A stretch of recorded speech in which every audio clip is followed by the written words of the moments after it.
할렐루야. 이 아침 죄전을 찾으신 여러분들에게 하나님의 은혜와 평강이 함께 하시기를 축원합니다.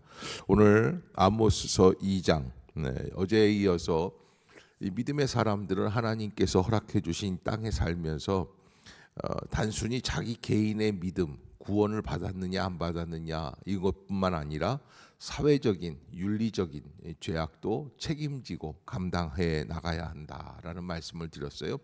병적인 죄악적인 구조들이 있다면 과감히 떨쳐낼 수 있는 역사들이 있어야지 되죠. 말하자면 노예 해방과 같이 하나님 앞에서 하지 말아야 할 죄들은 멈춰야만 합니다. 아무리 이게 습관적이고 또 어제도 말씀드린 것처럼 모든 사람들이 다 하는데 이렇게 생각하면서 그 죄악 속에 파묻혀 버리면 하나님은 기뻐하시지 않으신다라는 것이고요. 죄는 반드시 무엇을 불러일으키신다? 심판을 불러일으키신다. 그러기에 우리가 어디에 있든지 어떠한 사람 속에서 있어도 하나님께서 원하시는 그 성경의 본질적인 은혜, 그 은혜를 찾아낼 수 있는 마음이 있어야 한다라는 거예요. 그래서 양심의 가책이라고 하는 것을 무시하고 해서는 안 될 일들을 할 때 하나님은 그것들을 다 눈여겨보고 계시다가 하나님의 심판의 때가 있습니다. 추수할 때가 되면 농부는 추수를 하는 것처럼 그렇게 우리의 심령을 다시 한번 판단하시고 정죄하게 되어 있다라는 것이고요. 오늘 여기 오늘 본문에서 특이하게 보이는 것은 이게 하나님께서 이스라엘의 또 모압의 여러 가지 죄악들, 유다의 여기 이 본문에 보면은 1절에 보면은 여호와께서 이같이 말씀하시되 모압의 몇 가지 죄로, 서너 가지 죄로. 그러면 죄가 세 가지, 네 가지 정도밖에 안 되는 거 아닌가? 그러는데 이건 사실은 서너 가지 죄로라고 하는 이 서너 가지 죄라는 것은 단순히 서너 가지 죄만 이야기하는 게 아니라 세 가지만 있어도 이거는 완전 수가 되기 때문에 완벽한 죄라는 거예요. 그다음에 또 거기에다가 플러스 네 가지가 더 포함돼요. 그러면 뭐예요? 7가지예요. 그러면 7가지는 너무 많은 죄악들. 그래서 공동 번역에서는 이런 뜻이에요. 닳고 다른 죄, 깊이 빠져 있는 죄. 자기가 그 죄인들의 특징은 뭐라고 그랬어요? 자기가 죄를 져도 죄인인 줄 안다 모른다? 모르는 거예요. 자기가 죄인인 걸 몰라요. 자기가 죄 짓고 있는 걸 몰라요. 교만하게 되면 죄가 죄인 줄을 몰라요. 그게 문제예요. 자기가 남들한테 어떻게 하는지, 어떻게 살아가고 있는지도 몰라요. 그래서 하나님이 그 모든 죄악들을 역사해 주시고 심판하고 계시는데 모압에 어떤 죄가 있는가? 가만히 보면은 에돔 왕의 뼈를 불살라 재를 만들었다라고 하는데 이게 뭐냐? 이미 죽었어요. 죽은 사람의 묘에 들어가 가지고 그걸 어떻게 해요? 뼈를 다 끄집어내는 거예요. 그래서 어떻게 해요? 그래서 불살라서 빻아서 그래서 재를 만들어 버린다는 거예요. 모압 사람이라고 하는 뜻은 어떤 뜻이 담겨 있냐면 아주 잔인하기가 이를 데가 없는 사람들. 그런 아주 잔인무도한 그런 죄악들. 이거 다 하나님께서 멸하시겠다라고 하는 것이고요. 그 다음에 이 4절에 가보면 여호와께서 이와 같이 말씀하시되 누구의 서너 가지 죄? 유다의 서너 가지 죄. 유다 백성들의 죄가 있어요. 내가 그 벌을 돌이키지 아니하리니 이는 그들이 여호와의 율법을 멸시하며 그 율례를 지키지 아니하고 그의 조상들이 따라가던 거짓 것에 미혹되었다라고 하는데 이 유다 백성들 자체도 하나님 앞에서 닳고 다른 것 사실 무엇이냐면 가만히 보면 모압은 율법을 안 지킨다고 뭐라고 안 그러세요. 그러나 유다는 율법을 안 지키면 바로 하나님이 책망을 하시는 거예요. 이게 무슨 얘기냐? 구원받은 사람에게는 구원받은 죄악에 구원받은 사람답게 살지 못하면 그게 죄예요. 세상 사람들은 또 다른 하나님의 바로메타가 있다는 거예요.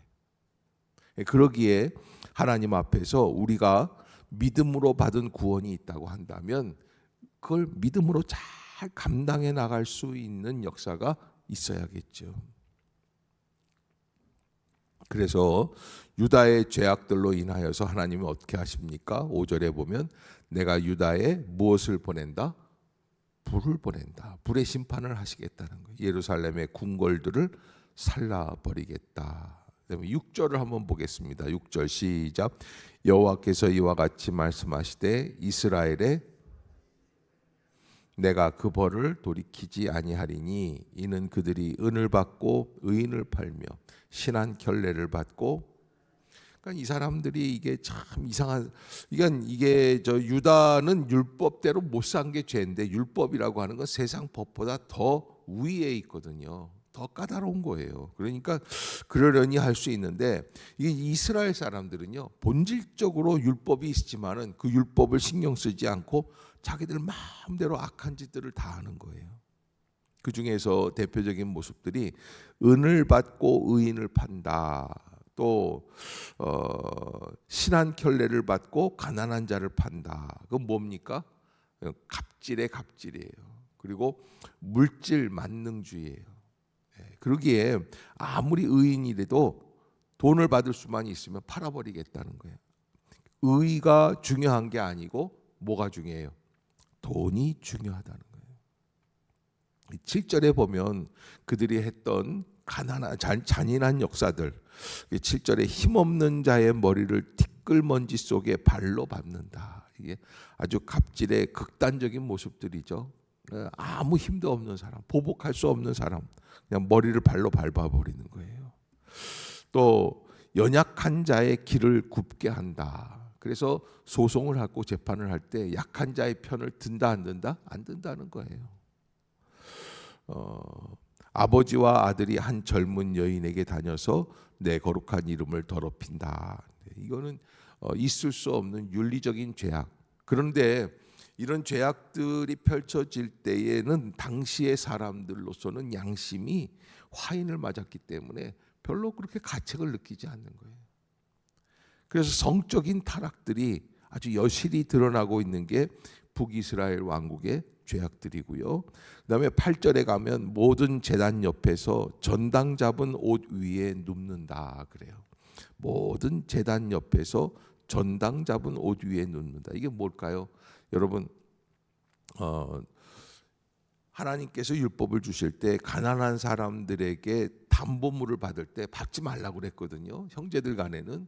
그런데 받아요. 받는 것도 뭘 받냐면 옷을 받아요. 근데 옷을 받으면 옷을 받으면 더운 나라니까 뭐 벗고 다니면 괜찮지 않을까. 근데 이 옷들은 어떤 옷들이냐면 겉옷들이에요. 겉옷이 비싸요. 우리나라 같은 그런 체계가 아니라 이 사람들은요, 이 옷이라고 하는 게 두꺼운 이 양털 코트 같은 거 이렇게 겉에다 두르고 다니는데 밤에는 그게 뭐가 되냐면 이불이 됩니다. 그러면 이 사람은 밤에 이불을 덮고 자는 거예요, 못 덮고 자는 거예요? 못 덮고 자는 거예요. 그러니까 이것이 큰 죄악이 되는 거예요.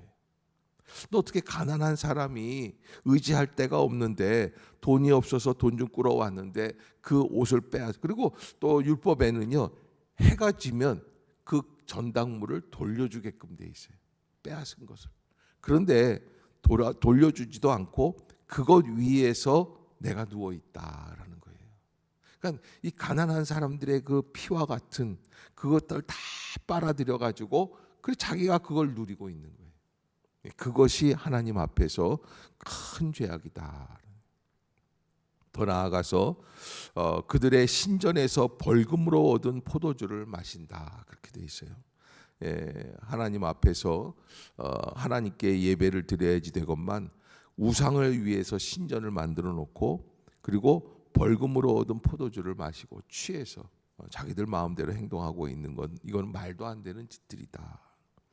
그 다음에 이제 9절에는 아모리 사람들이 이렇게 하나님 앞에서 죄악을 정하는데 11절에 보면 이들이 어떤 사람들이냐. 11절을 한번 읽어봅시다. 시작. 또 너희 아들 중에서 선지자를 너희 청년 중에서 나시린을 일으켰나니 이스라엘 자손들아 과연 그렇지 아니하냐. 이는 여호와의 말씀이니라. 그러나 너희가 나실 사람으로 포도주를 마시게 하며, 나실인이라는 어렸을 때부터 구별된 사람들을 의미해요. 그런데 그렇게 하는 거예요, 사회가. 아유, 뭐 나실인이면 어때? 목사면 좀 어때? 한 잔 마셔. 그 정도로 죄악이 팽배하게 된다는 거예요. 그런 죄악들. 그래서 다 죄악 가운데, 여러분 그런 분들 있지 않습니까? 세상 사람들이 하는 얘기들 가운데 이런 얘기를 해. 너 왜 술 안 마셔? 그러면 전 교회 집사입니다. 그러면 야, 나는 장로가 퍼마시는 것도 봤어. 집사가 뭘 그런다고 그래? 뭐 이런 식으로. 그러니까 이런 것들에 대해서도 우리가 한번 잘 생각해 봐야지 된다. 이것들이 하나님 앞에서 죄가 될, 왜냐하면 나실인이라는 것은 누구와 약속한 사람입니까? 하나님과 약속한 거예요. 또 여기 이제 12절에 보면은 중요한 이야기가 있는데, 선지자에게 명령하여 뭘 하지 말라고 그래요? 왜 예언하지 말라고 그럴까요? 자기 마음에 안 들기 때문에 그래요. 집어치워라. 자기 마음에 안 들어. 마음에 드는 얘기면 얼마든지 듣죠. 그러나 마음에 안 드는 얘기를 하면은 예언하지 말라는 거예요. 그런 것들을 다 하나님께서 지켜보고 계신다는 거예요. 그러면서 곡식단을 가득히 실은 수레가 흙을 누르는 것처럼, 곡식단을 가득히 실으면 무겁죠. 그 무게가 있는 수레가 땅을 짓밟으면 움푹 파이는 것처럼, 그렇게 하나님께서는 이 백성들을 짓밟으시겠다. 그러면서 빨리 다른 박질하는 자도 도망할 수 없고, 강한 자도 자기 힘을 낼 수 없고, 용사도 자기 목숨을 구할 수가 없다. 그렇게 하나님께서는 그들을 완전히 아무리 강한 자라도 다 심판을 받게끔 그렇게 역사하시겠다라고 하는 것입니다. 하나님은 사회적인 의도 판단하고 계시고, 우리가 습관적으로 하나님의 말씀에 불순종하는 죄악의 역사들, 그리고 하나님 앞에서 가장 큰 죄악은 뭡니까? 하나님의 말씀의 법, 율법의 말씀이나 이런 것들보다 더 뭐가 강합니까? 내 뜻이 강한 거예요. 내 생각이 강한 거예요. 그것이 가장 큰 죄악들이에요. 그런 것들을 하나님께서는 다 일일이 찾으시고 심판하시겠다라는 것을 보게 됩니다. 그러기에 하나님 앞에서 말씀으로 다시 한번 회복할 수 있는, 내가 지금 어떤 길을 가고 있는가? 과연 내가 어떤 신앙생활을 하고 있는가? 아모스 선지자는 당시에 단지 율법을 지키느냐 안 지키느냐 이런 걸 떠나서 정말 하나님 앞에서 나는 하나님의 백성답게 진정한, 그래서 정의를 물같이 공의를 하수같이라는 이야기를 하죠. 그래서 굉장히 중요한 게 사회적인 또 세상적인 윤리도 잘 감당하고 있는가라는 것을 계속해서 우리에게 말씀해 주고요. 하나님이 주시는 물질의 축복이 있습니까? 그럼 어떻게 해야지 돼요? 그것을 믿음으로 잘 감당할 수 있는, 나눌 수 있는, 그래서 섬길 수 있는 은혜가 있어야지 돼요. 그리고 특별히 갑질하지 말라는 거예요. 요즘도 뭐 우리 사회에서는 조금만 고용인들이 조금만 뭐라 그러면 이제 뭐 사진에다 찍고 뭐 인터넷에 올린다 그러고 그러는데, 하나님은 하여간 그 믿음의 사람들이 하나님께서 허락해 주신 축복의 그 그릇을 가지고 갑질하는 것을 원하시지 않는다. 특히 형제와 가족 중에서 소외당하는 사람이 없도록 해라라고 하는 거예요. 그것을 여러분들이 꼭 잊지 마시고 믿음으로 감당할 수 있는 그런 복된 삶이 되시기를 주의 이름으로 축복합니다. 기도하겠습니다.